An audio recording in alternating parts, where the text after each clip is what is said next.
બનાવીશું આદુ પાક। શિયાળામાં કડકડતી ઠંડીમાં શરદી, ઉધરસ અને કફની પ્રકૃતિમાંથી બચવા માટે આજે આપણે આદુ પાક બનાવીશું, જે ઠંડી અને કફથી તો બચાવે જ છે પણ પાચન પણ એટલું સારું રાખે છે। એવો આજે આપણે આદુ પાક બનાવીશું, જેના માટે આ મેં 400 ગ્રામ આદુ લીધું છે। એને સારી રીતે ધોઈ અને એકદમ સરસ કોરું કરી લઈશું। હવે તેને છોલીને છીણી લઈશું। આ રીતે આપણે છોલી લઈશું। પહેલાં તો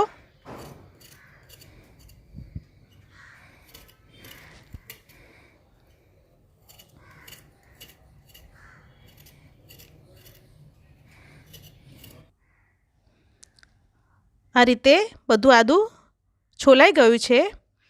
હવે આપણે તેને છીણી લઈશું। આ રીતે આદું છીણી લીધું છે।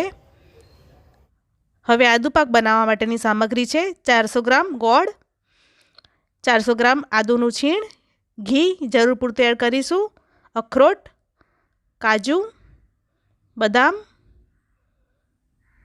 ખસખસ અને ઇલાયચીનો પાવડર, અને આગળ આપણે થોડો ઘઉંનો લોટ ઉમેરીશું। હવે એક પેનમાં ઘી ગરમ કરવા માટે મૂકીશું।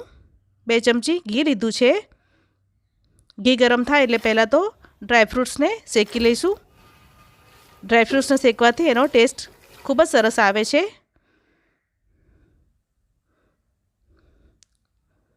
હવે ડ્રાયફ્રૂટ્સ શેકાઈ ગયા છે। હવે આપણે તેને સાઈડ પર કાઢી લઈશું।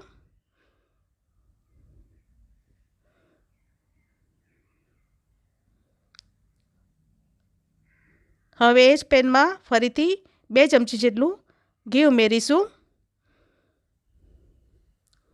અને આપણે જે આદું છીણ્યું હતું એને શેકી લઈશું।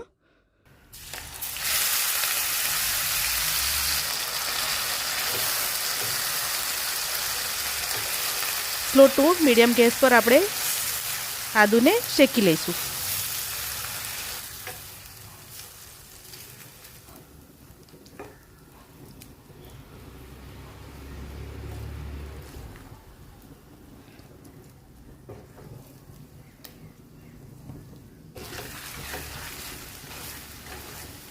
એકદમ સરસ પાણી બળી જાય અને એની કચાશ દૂર થાય અને થોડો થોડો લાલ કલર આવી જાય એટલું આપણે શેકવાનું છે।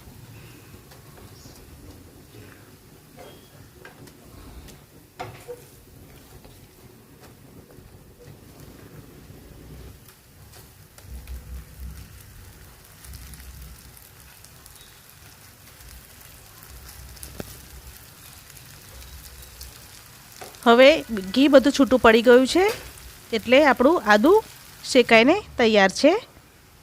હવે આપણે તેને એક પ્લેટમાં સાઈડ પર કાઢી લઈશું છીણ।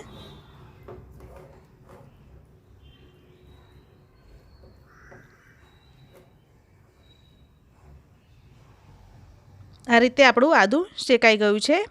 હવે એક કઢાઈમાં 2 ચમચી જેટલું ઘી મૂકવાનું છે અને 50 ગ્રામ જેટલો ઘઉંનો ઝીણો આપણે જે રોટલીનો યુઝ કરીએ છીએ એ જ લોટ લેવાનો છે।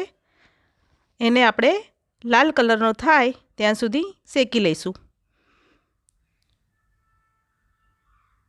હવે આ લોટ શેકાઈને તૈયાર છે।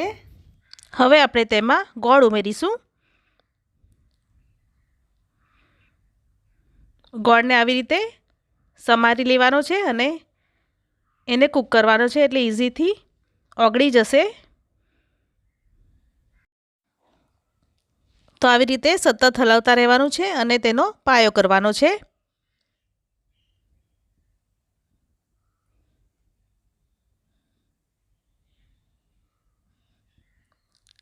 આપણે ગોળનો પાયો બહુ હાર્ડ નથી કરવાનો, બસ ખાલી થોડા બબલ આવે એ રીતે, બસ આવી રીતે જ આટલો જ આપણે પાયો કરવાનો છે।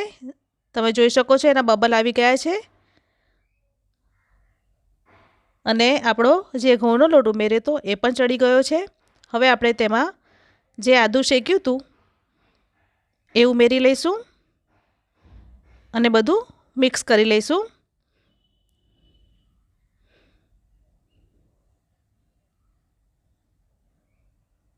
હવે આપણે ગેસની ફ્લેમને બંધ કરી દઈશું।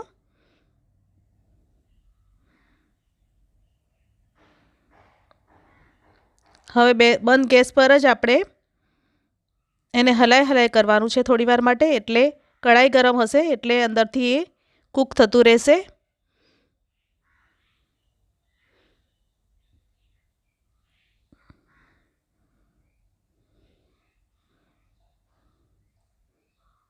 હવે આપણે તેમાં ખસખસ અને ઇલાયચીનો પાવડર ઉમેરીશું. જે આપણે ડ્રાયફ્રૂટ શેક્યા હતા એ ઉમેરી લઈશું.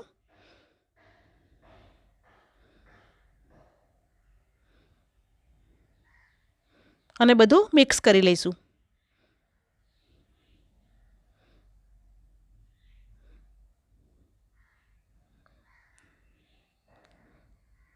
આ માપથી ફ્રેન્ડ્સ તમે જો બનાવશો આદુ પાક તો તમને જરા પણ તીખો નહીં લાગે અને એકદમ સરસ લસ્ટર આવી ગયું છે. એકદમ સરસ લાગે છે. શિયાળામાં આ પાક જરૂરથી ટ્રાય કરવા જેવો છે. તો તમે આ પાક ચોક્કસથી બનાવજો.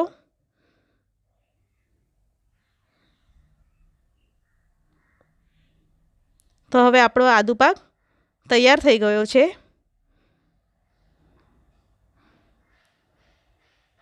તમે જોઈ શકો છો એકદમ સરસ રીતે આપણો આદુ પાક તૈયાર થયો છે.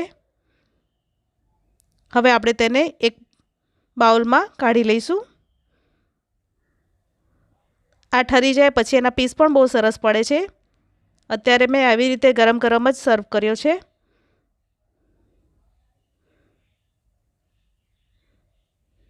તો તૈયાર છે શિયાળાને એકોર્ડિંગ આપણી રેસીપી આદુ પાક. જો તમને મારી રેસીપી પસંદ આવી હોય તો મારી ચેનલ ટેસ્ટ ઓફ વેજી ફૂડને લાઇક, શેર અને સબસ્ક્રાઈબ ચોક્કસથી કરજો.